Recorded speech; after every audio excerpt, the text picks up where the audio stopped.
my first cousin's husband, he was a photographer, so he took that photo of us all. That photo was taken about 20 years ago, and it's me and my three brothers. One of them's died now, but he was a headmaster, and the name of school, he was in Anguilla. He finished his education in Wales. He finished his education there. The other one, he drove the metropolitan trains, and he went to Oxford. He got his degree from Oxford to do that.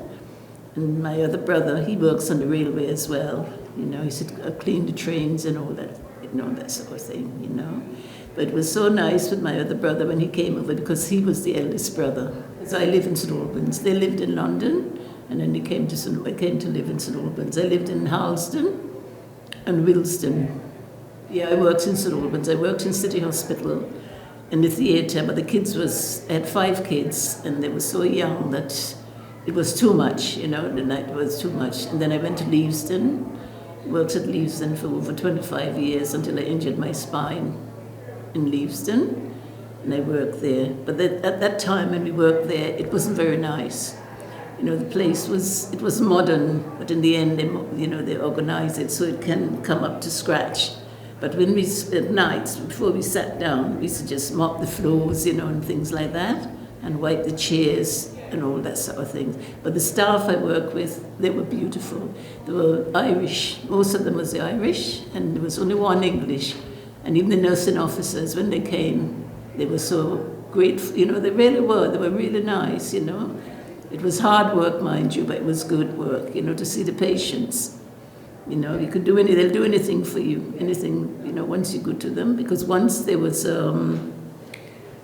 the police was there, detectives came to the ward, but not to my ward. I went to the office and I got to work. And they wouldn't let me in the ward, so they said to me, you've got to go to the office. I went to the office and they said to me, did I see this chap hit one of the patients, when I was in charge of the ward? So I said, no. I said, if I had seen that, I would have reported it.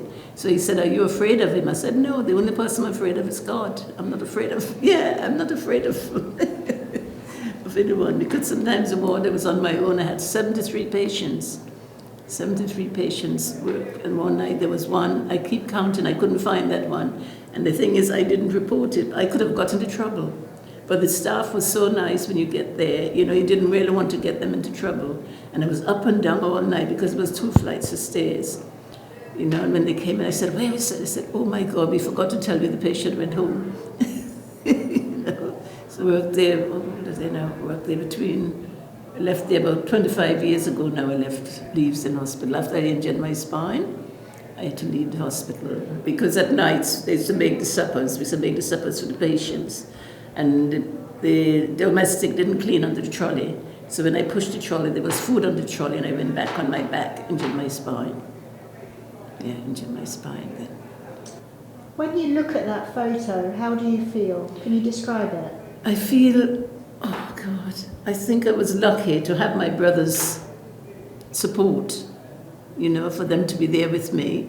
Because if I wanted to go anywhere or anything, even though the brother that worked on the railway, even if he's working, he'll change his shift so he can come to look after the kids, so I can go out, which wasn't very often, with 5 kids. It wasn't very often I used to go out, but he used to come and do that. And then every Friday, he used to cook when he finished work, and he used to always bring me money every Friday, £30 every Friday, and he'll do fish, so he'll fry fish and bring for me. He'll bring sweet potatoes, yams, everything, because my kids don't eat it, and he'll always do that every Friday. Every Friday he'll do that. That's why it's so sad, that he's like that, and he don't recognize me, and that's the saddest part of it.